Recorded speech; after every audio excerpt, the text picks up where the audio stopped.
السلام علیکم، welcome to another video, welcome to our YouTube channel Novelistan. اگر آپ ہمارے چینل پر نئے ہیں تو ہمارے چینل کو لائک کیجیے، سبسکرائب کیجیے، بیل آئیکن کو پریس کیجیے، کامنٹ کیجیے اور شیئر کیجیے۔ اس ویڈیو میں، اس ایپیسوڈ میں ہم آپ کے لیے لائے ہیں روزانہ زندان سیزن 2 ایپیسوڈ 22 پارٹ 3 بائی ملائکہ رفیع۔ تو چلتے ہیں اپنے ایپیسوڈ کی طرف، ویڈیو کی طرف۔ رات گزر گئی، صبح کا سورج کھڑکیوں سے داخل ہوا۔ صبرین آنکھیں کھول کر دیکھتی ہے کہ شہزام سو رہا ہے۔ اس نے غصے سے اسے لات مار دی۔ بکواس آدمی! شہزام جو گہری نیند میں تھا نے اپنی پیشانی کو سکیڑ لیا، تاہم اس نے آنکھیں نہیں کھولی۔ صبرین مشکل سے اٹھ کر بیڈ سے باہر نکلی اور باتھ روم میں چلی گئی۔ اس نے گرم پانی سے شاور لیا اور آدھے گھنٹے بعد باہر نکلی۔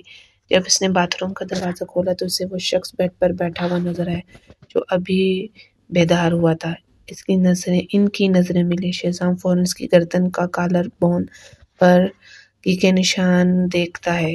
اس نے نظر نیچے کی اور سلوٹے پڑے بیڈ کو دیکھا۔ اس کا چہرہ غمگین ہو گیا۔ وہ ابھی تک دھندلے طور پر یاد کر سکتا تھا کہ کل رات کیا ہوا تھا۔ اسے میرا نے پھانس لیا تھا اور اس کی گرل فرینڈ اور منگیتر تھی۔ حالانکہ اس نے غلطی کی تھی، پھر بھی وہ اسے چاہتا تھا، اسے معاف کرنے کو تیار تھا۔ بس جب بھی وہ میرا کو چھوتا اسے متلی سی محسوس ہوتی تھی۔ آخر کار وہ گاڑی نکال کر صبرین کے پاس آیا تھا۔ وہ بے قابو ہو گیا۔ لعنت ہے! یہ ایسا کیوں ہوا؟ نہ صرف اس نے میرا کے ساتھ غلط کیا بلکہ وہ صبرین میں بھی ملوث ہو گیا۔ صبرین نے اس کے چہرے پہ کچھ لمحے کے لیے تکلیف دیکھی اور پھر اگلے لمحے سے دانت پیستے ہوئے دیکھا۔ وہ طنزیہ انداز میں مسکرائی اور اپنے ہاتھ میں پکڑا ہوا تولیہ اس پر پھینک دیا۔ شہزام، تو یہی ہے وہ محبت جو تم میرا کے لیے رکھتے ہو؟ میں واقعی سے محسوس کر سکتی ہوں۔ صبرین کے طنز نے شہزام کو غصے میں مبتلا کر دیا۔ کیا تم سمجھتی ہو کہ میں نے یہ چاہا تھا؟ مجھے پھانس لیا گیا تھا۔ ہاں؟ صبرین نے بے ساختہ ہنستے ہوئے جواب دیا۔ وہ ایک بار پھر بدتمیز تھا۔ اس کے الفاظ کا مخفی مطلب یہ تھا، کیا تم سمجھتی ہو کہ میں نے تمہیں چھوا؟ اگر مجھے پھانس نہ لیا جاتا تو میں تمہیں نہ چھوتا۔ اس لیے مجھے کوئی ذمہ داری نہیں لینی چاہیے اور تمہیں مجھے الزام نہیں لگانا چاہیے۔ کیوں ہنس رہی ہو؟ تم خوش ہو نا؟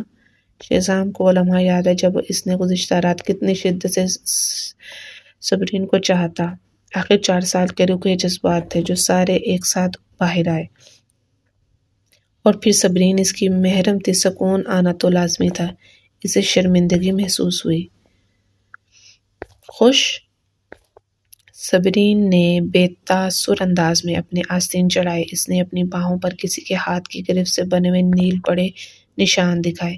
براہ مہربانی یہ دیکھو، میرے جسم پر نیل پڑے ہیں۔ کیا تمہیں نہیں پتا کہ تم نے مجھ سے انسان کی طرح سلوک نہیں کیا؟ میں تمہارے خلاف مقدمہ کر سکتی ہوں۔ وہ نیل دیکھ کر شہزام کا منہ بند ہو گیا۔ اس میں معافی کا احساس ابھر آیا۔ میری پچھلی زندگی میں تم سے کیا دشمنی تھی؟ تم میرا کے پاس کیوں نہیں گئے؟ صبرین نے اپنی آنکھوں میں نفرت کو چھپانے کی کوشش کی۔ کہ اسے یہ نہیں معلوم کہ وہ ایک صفائی پسند ہے اور اسے اس کی موجودگی سے نفرت ہو رہی تھی؟ شہزام خاموش رہا۔ اس کے کالے بال بے ترتیبی سے پیشانی پر پڑے ہوئے تھے، لیکن اس کا حسن متاثر نہیں ہوا۔ اس کے ہونٹ اور لمبی پلکیں اور زیادہ نمایاں ہو گئیں۔ کوئی آدمی صبح اٹھ کر بغیر منہ دھلے بھی اتنا دلکش لگ سکتا ہے؟ تم اب میرا کے بارے میں بالکل بے پرواہ ہو۔ صبرین اس کے قریب قدم بقدم بڑھ رہی تھی۔ اس کے ہونٹوں پر مسکراہٹ تھی۔ گزشتہ رات کے بعد وہ اور بھی حسین اور دلکش لگ رہی تھی۔ ایک الگ سا نور نظر آ رہا تھا، بہت ہی پاکیزہ لگ رہی تھی۔ گزشتہ رات کی ان یادوں کا میٹھا احساس شہزام کے ذہن میں آیا۔ وہ ابھی تک اس احساس کو نہیں بھلا سکا تھا۔ کیا میں ٹھیک سمجھی؟ صبرین نے مسکرا کر کہا۔ جب اس نے شہزام کو خاموش دیکھا، تم زیادہ سوچ رہی ہو، شہزام نے سرد لہجے میں کہا، جیسے اس کے الفاظ زہر سے بھرے ہوئے ہوں۔ میں صرف اس بات سے ڈرا ہوا تھا کہ میں گزشتہ رات پاگل ہو جاؤں گا اور میرا کو نقصان پہنچا دوں گا۔ اسے اچھا سلوک اور توجہ ملنی چاہیے۔ تمہارے ساتھ جو کچھ بھی ہوا، تمہارا وہی حال ہونا چاہیے۔ میرے ساتھ ایسا کیوں ہونا چاہیے؟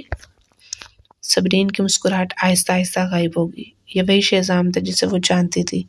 ہمیشہ اس کے الفاظ اسے نفرت کی گہرائی میں دھکیل دیتے۔ دیکھو تو کیا یہ وہ الفاظ ہیں جو کوئی انسان کہے گا؟ کیا میرا کو تکلیف نہیں دینا چاہیے تھا؟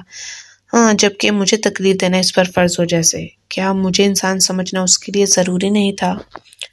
تم میری بیوی ہو، چونکہ تم اپنے عہدے کو چھوڑنے سے انکار کر رہی ہو تو یہ صرف مناسب ہے کہ تم بیوی کے طور پر اپنے فرائض پورے کرو۔ شہزام کو سمجھ ہی نہیں آ رہا تھا کہ وہ صبرین کی باتوں کا کیا جواب دے، اسی لیے الٹا سیدھا جو بھی اس کے کو سمجھ میں آ رہا تھا وہ بولے جا رہا تھا، یہ سوچے بغیر کہ اس کے الفاظ صبرین کو کتنی تکلیف دے رہی ہیں۔ اس وقت وہ خود اپنی کیفیت کو نہیں جان پا رہا تھا اور نہیں سمجھ پا رہا تھا کہ وہ کیوں صبرین کے پاس آیا، اور اس کے پاس کوئی جواب نہیں تھا دینے کے لیے، تو وہ کیا جواب دیتا؟ شہزام نے یہ باتیں بالکل عام بات کی طرح کہیں، جیسے اسے کوئی گناہ کا احساس نہ ہو۔ وہ سکون محسوس کر رہا تھا، اس نے صبرین کے بارے میں کسی قسم کا کوئی احساس گناہ نہیں فیل ہی نہیں کیا تھا۔ کیا تم یہ باتیں میرا کو بھی کہنے کی ہمت رکھتے ہو؟ صبرین نے طنزیہ انداز میں پوچھا۔ شہزام کا چہرہ بدل گیا، اس نے غصے سے اسے گھورا۔ صبرین، اگر تم نے جو کچھ کل رات ہوا اس بارے میں کچھ بھی کہا تو تمہیں اس کی سزا بھگتنی پڑے گی۔ شہزام، کسان اور سانپ کی کہانی میں تم وہ زہریلا سانپ ہو۔ صبرین افسوس کر رہی تھی کہ اس نے کل رات اتنی مہربانی دکھائی، اسے شہزام کو باہر نکال دینا چاہیے تھا تاکہ وہ تکلیف اٹھاتا اور مر جاتا۔ شہزام کو بھی محسوس ہو رہا تھا کہ وہ ذلیل تھا، لیکن اس کے پاس کوئی راستہ نہیں تھا۔ جب تک تم کچھ نہیں کہو گی میرا کو کچھ نہیں پتہ چلے گا۔ مجھے تم پر یقین نہیں، کچھ بھی ہمیشہ کے لیے راز نہیں رہ سکتا۔ جب میرا کو اس بارے میں پتہ چلے گا تو پھر میں ہی الزام اٹھاؤں گی۔ یہ ویسا ہی ہوگا جیسے تم نے میرے لیے نائٹی خریدی تھی، میں نے کبھی کچھ نہیں کہا لیکن آخرکار تم نے اس پر یقین کیا تھا۔ صبرین نے طنزیہ انداز میں کہا اور دروازے کی طرف چل دی۔ شہزام چونک گیا، اس نے اپنی بھویں سکیڑی اور کہا، کیا تم اب بھی اس واقعے کو انکار کر رہی ہو؟ اگر تم کچھ نہ کہتی تو میرا کو کیسے پتہ چلتا؟ تم یہ کہہ رہی ہو کہ میرا نے اس مینیجر کے ساتھ مل کر مجھ سے جھوٹ بولا؟ اگر میں کہوں کہ ہاں تو کیا تم مجھ پر یقین کرو گے؟ میرا اور میرے درمیان تم کبھی بھی میری حمایت نہیں کرو گے۔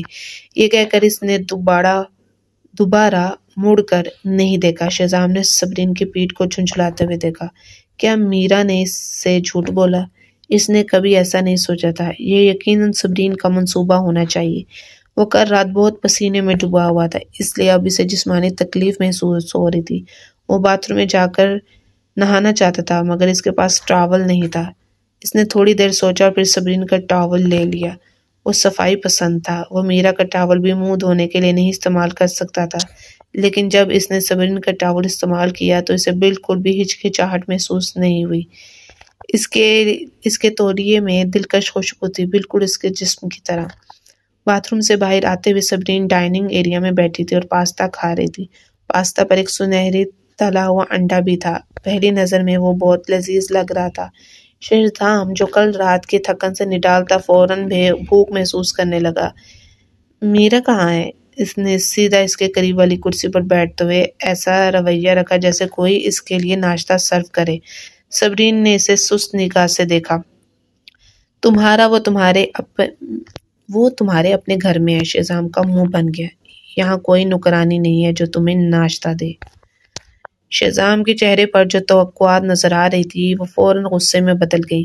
صبرین، اب میں تمہارے گھر ہوں، مجھے پرواہ نہیں، میں بھوکا ہوں، تمہیں فوراً میرے لیے پاستا بنانا ہوگا۔ مجھے تمہارے لیے کیوں بنانا ہے؟ کیا اگر میں بناؤں تو تم مجھے شکریہ کہو گے؟ تم نے کل رات میری مدد کرنے کا شکریہ بھی نہیں کہا۔ صبرین کا سارا غصہ آخرکار پھٹ پڑا۔ تم ہر بار آ کر میری چیزیں کھاتے پیتے ہو، نہ صرف تم ان کا پیسہ نہیں دیتے بلکہ تم مجھے ہر بار مشکل میں بھی ڈال دیتے ہو۔ یہاں سے نکل جاؤ۔ تم مجھے نکل جانے کا حکم دے رہی ہو؟ شہزام لے چہرے پہ سیاہ سا بادل اٹھنے لگا۔ اور کیا تم چاہتے ہو کہ میں تمہیں یہاں سے نکل جانے کو کہوں؟ مسئلہ یہ ہے کہ تمہیں چلنا نہیں آتا۔ کیا وہ یہ کہنا چاہتی تھی کہ وہ چلنا نہیں جانتا لیکن دوڑنا جانتا ہے؟ اشارہ شہزام کی رات کی شاندار پرفارمنس کی طرف تھا۔ شہزام کے چہرے پر غصہ تھا۔ اس نے پہلے کیوں نہیں نوٹ کیا کہ اس کی زبان کتنی تیز ہے؟ صبرین، کیا تمہیں موت کی آرزو ہے؟ کیوں تم مجھے مارنا چاہتے ہو؟ تو پھر آ جاؤ، مجھے تو ویسے بھی پورے جسم میں درد ہو رہا ہے، تھوڑی اور حرکتوں سے میری ہڈیاں ٹوٹ سکتی ہیں۔ صبرین اٹھ کر کھڑی ہوئی اور اس کے خوبصورت اور صاف آنکھوں کے قریب نمکین آبلے تھے۔ وہ دکھ میں نظر آ رہی تھی۔ شہزام کا غصہ اچانک ٹوٹ گیا۔ وہ اس سے اس حالت میں نہیں دیکھ سکا۔ اس نے تسلیم کیا کہ کل رات وہ واقعی حد سے آگے بڑھ گیا تھا۔ رو مت، یہ تو بس پیسوں کی بات ہے۔ اس نے اپنی جیب سے گولڈ کارڈ نکال کر صبرین کی طرف بڑھایا۔ جو چاہو خرید لو، مجھے بس یہ پاستا چاہیے۔ مجھے نہیں چاہیے، میں تکلیف میں ہوں۔ صبرین نے اسے ایک نظر بھی نہیں دیکھا اور پاستا کھانے میں مصروف رہی۔ شہزام نے کچھ دیر اس کی پشت کو گھورا، پھر اس نے کچن سے کانٹا لے کر پاستا اس کے ساتھ کھایا۔ شہزام، تمہیں میرا پاستا نہیں کھانے دوں گی، مجھے شدید ترین بھوک لگی ہے۔ شہزام نے اس کا کانٹا روکا۔ اس کی خوبصورت آنکھیں چمک رہی تھیں۔ وہ غصے میں اس کی طرف دیکھ رہی تھی۔ اس کے ہونٹ تھوڑے سوجے ہوئے تھے اور تیل سے آلودہ تھے، لیکن اس کے باوجود وہ ہونٹ جیل کی طرح نرم اور دلکش لگ رہی تھی۔ اور شہزام کو ایک بار پھر ان کو چکھنے کی خواہش جاگی۔ اس لمحے میں شہزام کے دل میں کچھ انوکھا سا ہوا۔ اسے ہی سمجھ آیا کہ اس کے ہونٹ سوجے ہوئے ہیں کیونکہ وہ انہیں کل رات چوم چکا تھا اور انہیں چھوڑ ہی نہیں رہا تھا۔ وہ ابھی تک اس کے ہونٹوں کا ذائقہ نہیں بھلا سکا تھا۔ مجھے کھانے دو۔ شہزام نے اسے پاستا چھیننا شروع کیا۔ دونوں بالغ افراد بچوں کی طرح لڑ رہے تھے۔ انڈا ابھی آدھا ٹوٹ گیا تھا۔ جب پاستا کے چند تار باقی رہ گئے تو صبرین نے بس سر جھکا کر وہ کھا لیا۔ جیسے ہی وہ کھا چکی، ابرو چڑھا کر خوشی سے مسکرائی، جیسے وہ بچہ ہو جو لڑائی جیت چکا ہو۔ شہزام نے صبرین کو دیکھا۔ وہ واضح طور پر ہار چکا تھا، لیکن اس کی بچکانہ حرکتوں نے اس کے دل کی دھڑکنیں تیز کر دی۔ اس نے گہرا سانس لیا اور بے اختیار آگے بڑھا، جہاں اس نے اس کے منہ سے لٹکی ہوئی باقی نوڈلز کو دانتوں سے کاٹ لیا۔ جب اس نے صبرین کے لبوں سے جھکے نوڈلز کو دانت لگایا تو اس کے ہونٹ صبرین کے ہونٹوں سے مل گئے۔ صبرین کی آنکھیں فوراً بڑی ہو گئیں۔ اس کی گھنی پلکیں شہزام کے گال کی جلد کو چھونے لگیں اور اس کی صاف آنکھیں آسمان کے سب سے چمکدار ستارے کی طرح روشن تھیں۔ اس لمحے شہزام کو لگا جیسے اس کے دماغ میں کچھ ٹوٹ گیا ہو۔ وہ اس کے سر کے پچھلے حصے کو پکڑ کر وہی ذائقہ دوبارہ چکھنا چاہتا تھا جو کل رات تھا۔ اچانک دروازے کی گھنٹی بجی۔ صبرین کام گئی اور اسے دھکیل کر دور کر دیا۔ اس کا برف جیسا سفید چہرہ تھوڑا سرخ ہو گیا اور اس نے غصے سے اس کو گھورا اور پھر دروازہ کھولنے کے لیے چل پڑی۔ تنویر کا اپنے بلند قد و قامت و خوبصورت چہرے کے ساتھ دروازے پر کھڑا تھا۔ جیسے ہی اس کی تیز نظر صبرین کے ہونٹوں پر پڑی، اس نے اچانک سر میں درد محسوس کیا۔ آخرکار وہ بھی تجربہ کار تھا۔ یہ تمہارے لیے آئے ہیں، برائے کرم جلدی جاؤ، مجھے تمہیں دوبارہ لبھانے کا الزام نہیں چاہیے۔ صبرین نے اپنا سر موڑ کر شہزام کو طنزیہ انداز میں کہا، پھر وہ باؤل کو اٹھا کے کچن میں لے گئی۔ جب شہزام نے تنویر کو اندر آتے ہوئے دیکھا، اس کا خوبصورت اور بے عیب چہرہ اچانک بگڑ گیا۔ اس نے کبھی بھی تنویر کو اتنا ناپسندیدہ نہیں محسوس کیا تھا۔ اگر تنویر ابھی دروازہ نہ بجاتا تو شاید وہ اس کے دماغ میں ایک واضح تصویر آئی۔ شہزام نے اپنے ماتھے کو تھاما۔ کیا اس کا دماغ کام کرنا بند کر گیا ہے؟ لگتا ہے میں بہت دیر سے آیا ہوں۔ تنویر نے طنزیہ مسکراہٹ سے اپنی تھوڑی کھجائی۔ تم یہاں کیوں آئے ہو؟ شہزام اچانک گھبرا گیا۔ کیا میرا اسے بھی پتہ ہے؟ ابھی تک یہ پتہ نہیں چلا۔ چلو ہم چلتے ہیں۔ تنویر مڑا اور باہر نکل گیا۔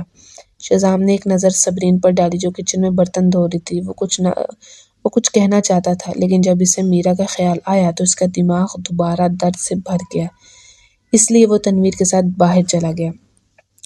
جب دروازہ بند ہوا، صبرین نے پانی کا نل بند کیا۔ اس کی آنکھیں سرد تھیں۔ نیچے شہزام سیڑھیوں پر ٹیک لگا کر کھڑا تھا، جبکہ تنویر نے اس کو سگریٹ جلا کر دیا۔ اگر میرا کل رات زارون کو مجبور ہو کر کال نہ کرتی تو مجھے نہیں پتہ چلتا کہ تم نے پچھلے 4 سالوں میں میرا ساتھ کچھ نہیں کیا، لیکن تم ایسے نہیں لگتے کہ تم نہیں کر سکتے۔ اس نے شہزام کو عجیب نظر سے پرکھا اور شہزام نے اس کو وارننگ دیتے ہوئے گھورا۔ تمہیں کیا لگتا ہے کہ میں نہیں کر سکتا؟ میں بہت کچھ کر سکتا ہوں۔ پھر تم کل رات صبرین کے پاس کیوں گئے؟ کیا تم میرا کو پسند نہیں کرتے؟ تنویر کو اس پر شک تھا۔ مجھے بھی نہیں پتا۔ شہزام نے سگریٹ چلایا اور ایک لمبی کش لی۔ وہ تھوڑا غمگین دکھائی دے رہا تھا۔ یہ عجیب ہے، جب بھی میں میرا کو چھوتا ہوں مجھے وومٹ سی محسوس ہوتی ہے، اور یہی حالت دوسری عورتوں کے ساتھ بھی ہے، صرف صبرین مختلف ہے۔ ایسا کیسے ممکن ہے؟ تنویر نے بھویں چڑھائیں اور دھواں چھوڑتے ہوئے کہا، مجھے پتا ہے کہ تمہیں مائکروبائی خوف ہے۔ کیا تم اس لیے ڈرتے ہو کہ میرا نہیں بلکہ نہیں؟ شہزام نے پیچیدہ انداز میں کہا، میں ڈاکٹر کے پاس گیا تھا اور ڈاکٹر نے بھی کہا مجھے کچھ نہیں ہے۔ دراصل میں میرا کے ساتھ کل رات رہنا چاہتا تھا۔ میں نے کوشش کی لیکن میں نہیں کر سکا۔ تنویر نے سگریٹ کی راکھ جھاڑی۔ یہ پہلی بار ہے کہ میں نے کچھ ایسا سنا ہے۔ میرا کے بارے میں کیا؟ وہ تم سے بہت محبت کرتی ہے۔ اگر اسے پتہ چلا کہ تم کل رات صبرین کے ساتھ تھے تو وہ خود کو روتے روتے مار ڈالے گی۔ اور تم اسپتال کیوں نہیں دوڑ کر گئے؟ شہزام خاموش تھا۔ حقیقت میں اس نے ہوش میں آ کر یہ سوال سوچا بھی تھا، مگر اس لمحے میں اس کے ذہن میں صرف ایک ہی بات تھی کہ صبرین اس کی مدد کرے۔ اسے اسپتال جانے کا خیال تک نہیں آیا تھا۔ کیا یہ ممکن ہے کہ تم صبرین کو نہیں بھولے؟ تنویر کے الفاظ نے اس کا دل تیز دھڑکنے پر مجبور کر دیا۔ ناممکن۔ جسے میں محبت کرتا ہوں وہ میرا ہے۔ تم میرا سے محبت کرتے ہو پھر بھی اسے چھو نہیں سکتے؟ تنویر نے شک کی نظر سے بھویں چڑھائیں۔ شہزام، کیا تمہیں یہ بہت عجیب نہیں لگتا؟ اس حادثے کے دوران جب تم نے صبرین اور ایزان ٹالٹن کے ساتھ دیکھا تو تمہیں جلن محسوس ہوئی تھی۔ میں جلن؟ شہزام نے اس طرح رد عمل ظاہر کیا جیسے اس کی انا مجروح ہو گئی ہو۔ نہیں، میں بس نہیں چاہتا تھا کہ مجھے دھوکہ دیا جائے۔ کیا تم واقعی اس بات پر مطمئن ہو کہ تمہارے دل میں صبرین نہیں ہے؟ جب تم کل رات اس کے ساتھ تھے تو تم کس کے بارے میں سوچ رہے تھے؟ تنویر نے تیز نظر سے پوچھا۔ شہزام کے ہونٹ ہلے۔ جب اس نے کل رات کی باتوں کو یاد کیا تو اسے ایک خوشی کا احساس ہوا۔ یہ وہ احساس تھا جو اسے میرا کے ساتھ کبھی نہیں ہوا تھا۔ اس نے ابھی کھانے کے دوران صبرین کو چومنے کی خواہش کی تھی۔ تنویر، مجھے واقعی نہیں پتا کہ میرے ساتھ کیا ہو رہا ہے۔ شہزام الجھا ہوا پریشان تھا۔ وہ ہمیشہ اپنی جذباتی حالت کے بارے میں بہت واضح تھا۔ وہ میرا سے محبت کرتا تھا اور صبرین سے نفرت کرتا تھا، مگر اب وہ کنفیوز ہو گیا تھا۔ اس کی حالت دیکھ کر تنویر نے بھی فکر مندی کے ساتھ بھویں چڑھائیں۔ سوچ کر فیصلہ کرو۔ حالانکہ مجھے صبرین سے کوئی محبت نہیں ہے، لیکن تم دونوں عورتوں کو تکلیف مت دو۔ تنویر کی بات مکمل ہوتے ہی زارون کی کال آئی۔ تنویر، کیا شہزام ملا؟ میرا ایروپلین ابھی میلبرن پہنچا ہے۔ تنویر نے وقت دیکھا۔ ابھی صرف 8:30 صبح تھے۔ زارون، وہاں سے واپس آنا 7 سے 8 گھنٹے تک کا وقت لیتا ہے۔ کیا تم رات بھر میں واپس آئے ہو؟ ہاں، تم نے میری کالز کا جواب نہیں دیا۔ اگر میں جلدی واپس نہ آتا تو میرا کا کیا ہوتا؟ اگر شہزام کسی اور عورت کے ساتھ ہوتا؟ کل رات میری ایک اہم سرجری تھی۔ تنویر نے اپنی مٹھی بنا کے منہ پر رکھ کے کھانسی کی۔ ویسے بھی وہ کچھ نہیں کر سکتا ہے، اس لیے تمہیں فکر کرنے کی ضرورت نہیں۔ وہ ایک ٹرپ کے بعد ٹھیک ہو جائے گا۔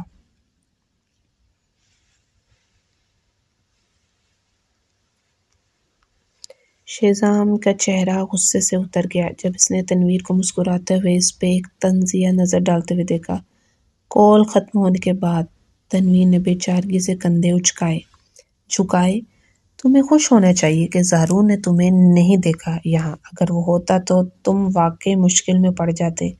دونوں مرد ایک دوسرے کو دیکھ کر خوش ہو گئے۔ آخرکار دونوں کو میرا کے لیے زارون کے جذبات کا علم تھا۔ میرا کے بارے میں اس بات کو چھپا کر رکھنا اس سے۔ تنویر نے گاڑی کا دروازہ کھولا اور شہزام گاڑی میں بیٹھ گیا۔ جیسے ہی گاڑی وہاں سے باہر نکلی شہزام نے اپنا فون نکالا اور میرا کی کال آئی۔ شہری، تم کہاں ہو؟ مجھے افسوس ہے، میں نے کل رات تمہارے بارے میں نہیں سوچا۔ میرا کی رندھی ہوئی آواز آئی۔ پھر تم کہاں گئے تھے؟ میں اتنی فکر مند تھی کہ ساری رات تمہیں ڈھونڈتی رہی۔ میں کل رات اسپتال میں تھا، ڈرپ لے رہا تھا۔ شہزام نے جب اس کی بھرائی ہوئی آواز سنی تو اسے فوراً شرمندگی کا احساس ہوا۔ واقعی؟ میرا نے مدھم آواز میں کہا۔ میں اتنی فکر مند تھی کہ تم صبرین کے پاس نہ چلے جاؤ۔ شہزام، مجھے تمہارے کھونے کا خوف ہے۔ I love you۔ مجھے پتا ہے میرا، تم واپس جا کر آرام کرو۔ مجھے ابھی کمپنی کا کام ہے، مگر دوپہر تک گھر آ جاؤں گا۔ اسے خبر نہیں تھی کہ میرا اس محلے کے گیٹ ہاؤس کے پیچھے سے نکل رہی تھی، اور جب اس نے اس کی گاڑی کو روانہ ہوتے دیکھا تو اس کا چہرہ غصے میں بدل گیا۔ فون بند کرنے کے بعد اس نے غصے میں آ کر فون کو پھینک دیا۔ وہ غصے سے پاگل ہو گئی تھی۔ اس نے اتنی محنت سے شہزام کے دودھ میں کچھ ملا کر صبرین یزدانی کو فائدہ پہنچا دیا تھا۔ یہ اس کے لیے ناقابل برداشت تھا کہ شہزام نے دوسری تیسری بار اس سے جھوٹ بولا۔ اسے عجیب احساس ہو رہا تھا۔ شہزام دن بدن اس کے ہاتھ سے نکلتا جا رہا تھا۔ غصے سے بالکل بے قابو ہو گئی۔